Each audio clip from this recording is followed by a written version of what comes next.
Hey, what's up YouTube? This is Shane from Adapter. Today I actually wanted to talk a little bit more about something that the community kind of reached out to and talk a little bit more about my experience of what I did in my past. So just a little backstory to myself. I've been in the apparel industry for around 10 years and I've been doing specifically streetwear with a company called Haven. They specialized in mainly selling Japanese streetwear, technical apparel, and I was brought on as well to work on their in-house brand, Haven. During my tenure, I worked on a lot of projects from collaborations with Nike, Adidas, New Balance, Dr. Martens, Trickers, just to name a few. But I think over the years, it was really trying to figure out how to do a meaningful collab, something that actually speaks to both parties and make a product that actually makes sense to be put in the market, if that's the case too as well. To do a meaningful collab, you really have to see the strengths of the person that you're working with. You got to see the strength of their team, of the product that they've been releasing, and also what their brand identity is to really understand who you are working with and what makes their work resonate with yours. So I feel for a collaboration, that's probably one of the first things you should do. Follow up with a don't do a collaboration just for specifically reaching a different audience. You know, if that's the first mindset, is that you're trying to do a collaboration with a company that has a large reach and it's just, you know, see it more as a business aspect of it, of putting two and two together. I don't see it as a meaningful collab. I think it is a strong business strategy, but in terms of but it doesn't translate to the product that comes out of it. And I think most people in the market would see it, and most people would just know that it's not a strong product. It doesn't make sense. So the benefits of making a meaningful product is, for one, it's more authentic for your end user. It just makes sense because you know you're designing for them. That being said, there's more value to it. You know, maybe even in the resale value or something like that. Like, there's more value to the product if that's the case. And, you know, with more value, I feel like the end user will actually, you know, treasure it a little bit more. You know, like it might not be a product that they're like thinking, oh yeah, I'm going to flip it for profit, but more for a product that they would actually want to wear, which is, you know, that's the most important thing in creating a product, is to have the user to actually wear it. So I feel like that is something to keep in mind. It's not about completely making the most profit off something, but it's actually, would the user that you're making it for want to wear it to death? So that's just talking about product, but there's multiple things that you have to contribute to make a strong collaboration. I would say one of the main things is telling the story behind it. You know, telling the story behind both brands. So I would say in marketing, in that sense, you kind of have to tell a story behind it. A lot of the collabs and collaborations out there, they have a theme towards it. There's a color scheme, or, you know, sometimes they have a title, sometimes they refer to something. For example, something recently they did with Nike is Off the Hook Sesame SB Dunk. Like, that kind of just makes sense. It tells the story of Montreal, known for their bagels. You know, like there's a story and essence behind the collaboration. So it's something that you can use to play with, to come out to generate ideas, and it does speak specifically to a specific demographic when you do have a strong story to tell. The past couple months, we've been a little bit busy.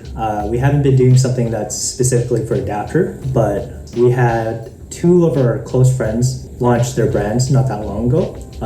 Just last year. One of the brands we work with is Akomi in Salt Lake. They are focusing on telling the message of arriving is the starting point.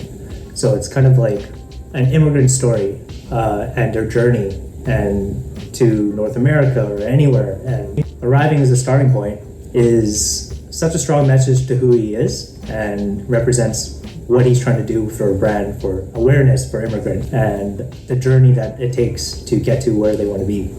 And the other brand that we worked together with was Dribble, based out of Montreal, run by my friend Albert. He launched his brand in October, One of the focuses of the brand is to acknowledge the playful nuance of the sport basketball. It's not about the whole competitiveness nature of it. It's not about winning, but it's about how the sport itself can bring communities together. So for the past few months, we were trying to figure out what would make sense for both brands. Taking the strengths for both of them to combine it together for one cohesive package for a collaboration. So for Akomi, Gabby is actually born in Congo, and he immigrated over to the United States at a young age. Arriving is just a starting point, is more about an African immigrant story and his story to tell. So there's a really strong message in that, especially through basketball, and how a lot of immigrants in general, found their love for the game through the NBA. So there's a strong message behind that, and we saw that the immigrant story could tie into basketball because there's a lot of people who actually just use the sport to find their way into society and build communities through it. And the strength for Double Dribble was they were already focused on community, and especially through basketball. So one thing that actually stood out to me is during their launch, they were giving out these NBA Hoop Deadstock 91-92 cards that were all unopened. And it was such a unique way to promote the brand that I thought this would be such a good marketing tool. So one thing that we did is did a little research and found who were the African immigrants in 91-92. And there was 3 of them. There was Molay Pole, the Kevin Matumbo, and Hakeem Olajuwon, the Dream. So that being said, from the storytelling, we found something that could put the two brands together. We formulated Hakeem Olajuwon's The Dream, but changed it into One Dream. So we were trying to figure out a strong messaging of the immigrant journey and the love for basketball and put those two together. So as we developed the idea, we were trying to figure out how to expand on that angle. So I think what would be an impactful message for the NBA All-Star is to have a story of a past, present, and future. So we were trying to look for a present player that can speak to the message that we're trying to speak. So one way we thought would be a good way to expand it is to see how the past has impacted current players. And we also wanted to talk about the journey of the current players to inspire the future. So our goal through hosting weekend activation and along with a capsule collection, we wanted to bring awareness to the community, the immigrant community in Salt Lake, and bring together a group of creatives and like-minded people to share their stories and their journey as immigrants and what the One Dream means to them. So during the weekend, we worked together with the Sky's the Limit basketball camp, which some refugee kids from ages 6 to 15 to come participate in a skills training camp. And also we hosted a couple talks to inspire the kids on the life beyond just basketball. We wanted to tell these kids our journey and our paths from the love of the sport to how it took us to where we are now. We actually had our friend Drew make a video for the kids to talk about his journey from NCAA Dev 1 to full-time content creation. And after seeing those kids hear that story, it was just so fulfilling to see their reaction to someone who made a huge impact from that change. So as much as we wanted these kids to put their best into the sport, we also wanted them to put the same effort into everyday life. We wanted them to understand how to become, a better person. We wanted to show that the same disciplines can be put towards everyday life, As they put so much effort and dedication into their game, they could do the same thing in other aspects of life. So that's messaging that we wanted to bring to the event, and that's the impact that we wanted to make. So with our capsule collection, we wanted to make sure that our product speaks the same message to our event. We didn't want to create something that just has no longevity to it.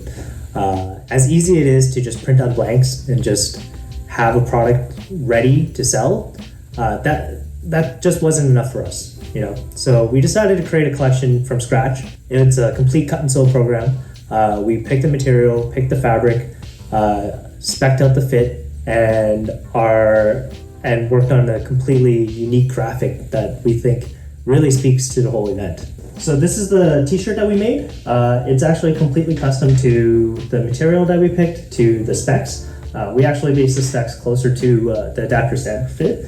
But the graphic is made by Albert from Dribble, and it represents the one dream of, the Statue of Liberty, the most iconic thing, and that's the first thing someone wants to see when they land in America, to represent our message. To coincide with the t-shirt, we made a hoodie that speaks the same message, but this is completely custom, it's not a blank.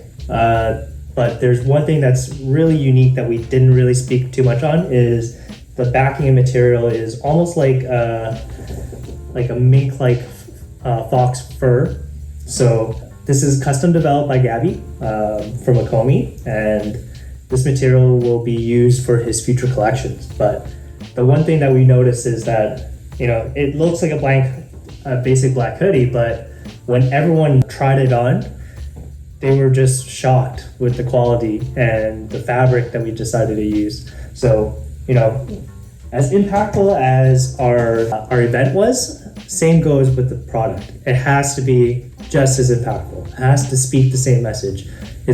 They both got to be quality. So those were probably the key things that we wanted to do for this collaboration.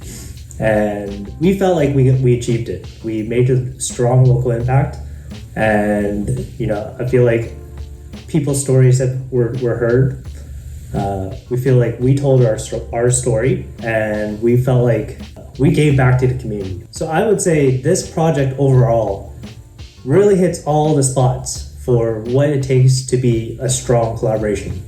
It goes down to the story, to the people that were involved, the people we impacted, and the quality of the product that we made, and how it resonated with the end user. That is how I would say how to make a good collaboration. Please go ahead and check out both the brands, Akomi and Dribble. As they continue, they're putting their community first, back in Salt Lake and in Montreal. They're continuing the momentum, and they're continuing to make an impact in their communities. So if you find this video helpful, and if you actually have any tips for other creators out there, please comment below and just share your stories and share what you think is impactful for a collaboration, and some do's and don'ts on your end. We'd love to hear it. Thanks, guys.